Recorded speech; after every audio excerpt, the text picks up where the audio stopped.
제대로 깨달은 바울이라는 제목으로 말씀을 나누기 원합니다.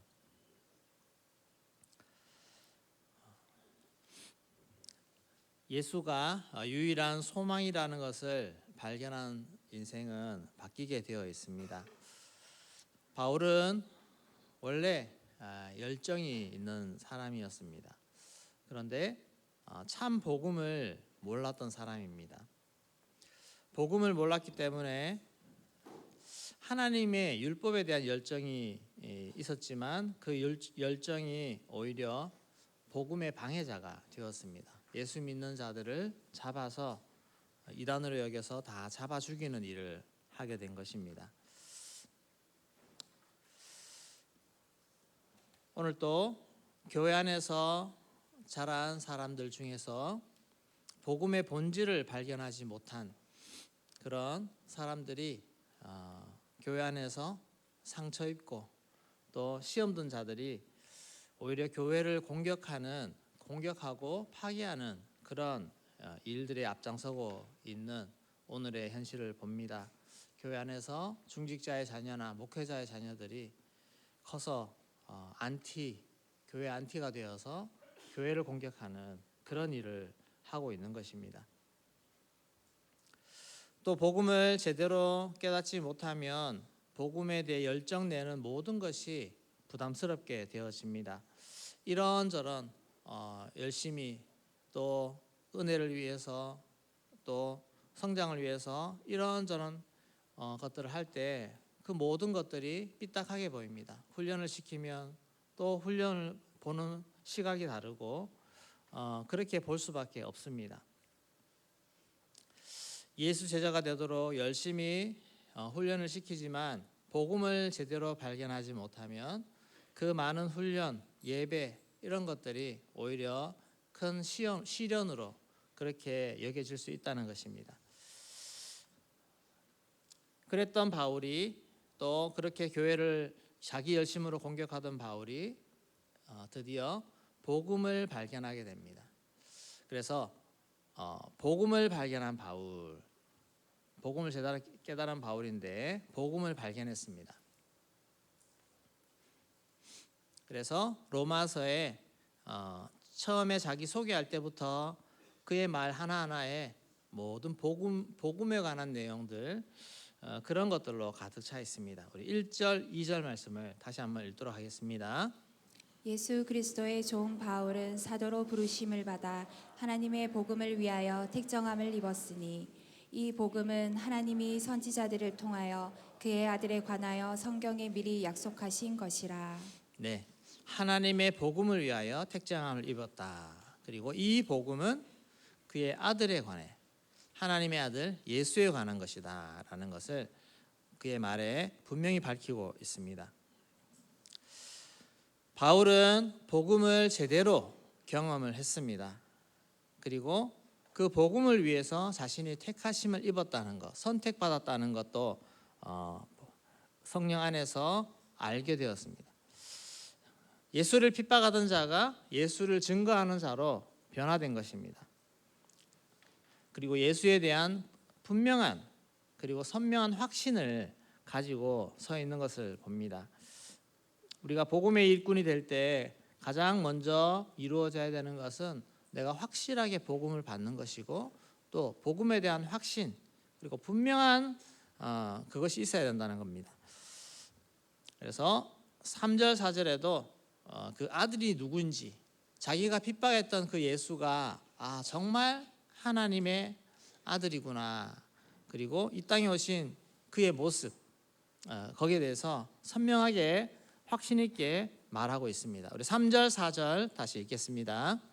그의 아들에 관하여 말하면 육신으로는 다윗의 혈통에서 나셨고 성결의 영으로는 죽은 자들 가운데서 부활하사 능력으로 하나님의 아들로 선포되셨으니 곧 우리 주 예수 그리스도시니라. 아멘. 이 두 구절에서 3절에서는 육신으로 그 아들 예수에 대해서 얘기한다면 육신으로는 다윗의 혈통에서 나셨고 이 땅에 혈육으로 다윗의 자손으로 태어났다. 이것은 완전한 사람이라는 것입니다. 완전한 사람으로 다윗의 자손으로 태어났다는 것입니다. 4절에는 성결의 영으로는 죽은 자 가운데서 부활하사 능력으로 하나님의 아들로 선포되셨으니 신성을 이야기합니다. 앞에 3절은 인성이고 4절은 신성을 이야기합니다. 사람 가운데 누가 죽음을 이기고 부활할 수가 있겠습니까? 이것은 사람이 아니라는 것이고 완벽한 하나님이라는 것을 말해주고 있는 것입니다. 우리가 복음을 증거하는 자로 복음의 일꾼으로 세워질 때 가장 먼저 점검해야 되는 것은 예수님이 완전한 사람이요 완전한 신이라는 것을 인정하고 믿는 것입니다. 인정하시나요? 네, 이것을 확고히 믿어야 우리는 복음의 일꾼이 될 수가 있다는 것입니다. 가장 중요한 예수님이 이 하나님이라는 것, 창조주라는 것, 이것을 말해주는 구절이 요한복음 1장 1절에서 3절까지입니다. 우리 같이 읽도록 하겠습니다. 태초에 말씀이 계시니라. 이 말씀이 하나님과 함께 계셨으니 이 말씀은 곧 하나님이시니라. 그가 태초에 하나님과 함께 계셨고 만물이 그로 말미암아 지은 바 되었으니 지은 것이 하나도 그가 없이는 된 것이 없느니라. 아멘. 창조주 하나님을 인정할 수 있어야 됩니다. 그리고 그 창조의 하나님이 바로 삼위일체 예수님, 삼위일체 하나님을 온전히 인정할 수 있어야 됩니다. 이것은 우리가 이 땅을 사는 하나님의 자녀로서 살 때 세상과 구별된 가치관, 세상과 완전히 다른 가치관을 가질 수 있는 것입니다. 세상은 진화를 얘기합니다. 여러분 TV를 보십시오, 다큐멘터리를 보십시오, 뭐를 보더라도 조금만 이런 자연이나 동물 이런 것들 연결할 때 진화 얘기를 합니다. 어떻게 저렇게 진화되어서 특성에 맞게 진화되어서 이런 얘기를 계속 들을 수 있습니다. 우리가 이 땅에서 복음을 증거하는 자, 복음의 사람으로 우리가 살아갈 때 우리는 반드시 창조를 믿어야 되고 그 창조의 중심에 예수 그리스도가 계시다는 것, 이것을 꼭 믿을 수 있기를 소망합니다. 창조라는 것을 꼭 믿으시고 창조의 하나님이 얼마나 대단하시고 그 창조의 하나님이 오늘 또 얼마나 세밀하게 우리 인생을 지도하시고 인도하시고 앞길을 열어가시는지, 그 모든 것이 창조주 하나님을 인정할 때 믿어질 수가 있습니다. 그리고 우리의 메시지에 확실한 하나님의 능력이 나타나게 되어집니다. 두 번째, 복음을 전하기에 힘쓰는 바울입니다. 복음을 깨달은 바울은 그가 깨달은 그 복음을 전하는 데 자신의 모든 인생을 드렸습니다. 우리 8절에서 10절까지 우리 같이 읽겠습니다. 먼저 내가 예수 그리스도로 말미암아 너희 모든 사람에 관하여 내 하나님께 감사함은 너희 믿음이 온 세상에 전파됨이로다. 내가 그의 아들의 복음 안에서 내 심령으로 섬기는 하나님이 나의 증인이 되시거니와 항상 내 기도에 쉬지 않고 너희를 말하며 어떻게 하든지 이제 하나님의 뜻 안에서 너희에게로 나아갈 좋은 길 얻기를 구하노라. 아멘. 복음을 깨달은 바울은 곳곳을 다니면서 복음 증가하는 그 일을 하게 됩니다. 그리고 자신이 가보진 않았지만, 자기가 개척하진 않았지만 세계의 중심 로마에서 교회가 세워진 것을 듣게 되었습니다. 그리고 주의 깊게 그 소식에 귀를 기울이고 그 교회를 위해서 기도하고 그렇게 하는 바울입니다. 그래서 바울은 저 로마에 있는 교회에 꼭 가야 되겠다라는 생각을 하게 되었습니다. 그래서 누구든 어디든 가서 복음을 전해야겠다는 그런 생각을 늘 하는 바울입니다. 그래서 15절에도 보시면 그러므로 나는 할 수 있는 대로 로마에 있는 너희에게도 복음 전하기를 원하노라, 그렇게 말하고 있습니다. 로마에는 이미 교회가 형성되어 있습니다. 바울이 개척한 것은 아닙니다. 그럼에도 로마인 너에게 복음 전하기를 원한다는 그 말을 하고 있습니다. 여러분, 복음은 바울이 가지고 있는 오리지널 복음, 이 복음을 로마에 있는 교회에 다시 전해야 된다는 그런 필요성을 느낀 것입니다. 왜 그렇습니까? 로마 교회의 여러 소식들을 들어보니 복음적이지 않은 것입니다. 복음적이지 않은, 많이 왜곡된 그런 모습의 문제가 들리는 것입니다. 그 중에 가장 심각한 것은 유대인 그리스도인과 이방인 그리스도인 간의 갈등이었습니다. 로마의 클라우디우스 황제는 AD 49년에 유대인들이 로마에서 나가도록 추방령을 내렸습니다. 유대인들을 쫓아내었습니다. 많은 유대인들이 다 짐을 싸고 로마를 떠나야 됐습니다. 당연히 로마에 세워진 교회, 그때만 해도 유대인들이 교회의 중심이었는데 유대인들이 다 떠나게 되었습니다. 그래서 로마의 교회는 이방인들만 남는 것입니다. 그리고 나서 5년 후에 이 클라우디우스 황제가 죽게 됩니다. AD 54년에 황제가 죽고 나서 다시 유대인들이 로마로 돌아오게 됩니다. 다시 돌아왔을 때 어땠을까요? 네, 교회는 이미 이방인들로 다 모든 것이 구성이 되어 있습니다. 리더십들도 바뀌고 다 되어 있는데 이방인이 돌아왔습니다. 유대인들이 돌아왔습니다. 쉽게 또 그 구성된 자리를 내어놓을까요? 그렇지 않습니다. 서로 갈등이 시작되는 것입니다. 그러면서 유대인들은 자신들의 주장을 합니다. 할례도 안 받고 율법도 모르는 사람들이 어떻게 저렇게 중심이 되고 구원받을 수 있느냐, 율법을 주장하는 것입니다. 그러면서 이방인들은 하나님이 이미 유대인들을 버리시고 우리 이방인들, 우리를 선택하셨는데 하면서 유대인들을 무시하기 시작합니다.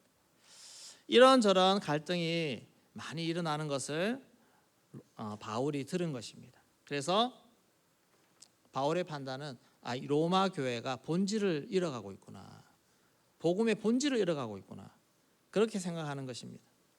그것이 맞았습니다. 복음의 본질이 살아있지 않는 교회는 복음의 본질이 살아있는 교회는 분열되지 않은 줄로 믿습니다. 분열이라는 것이 일어나지 않습니다. 본질이 살아있으면. 복음의 본질을 제대로 깨달은 성도는 다투거나 문제를 일으키지 않습니다. 복음이 살아있는, 복음이 뭔지 아는 개인은 자신의 이권을 챙기지 않습니다.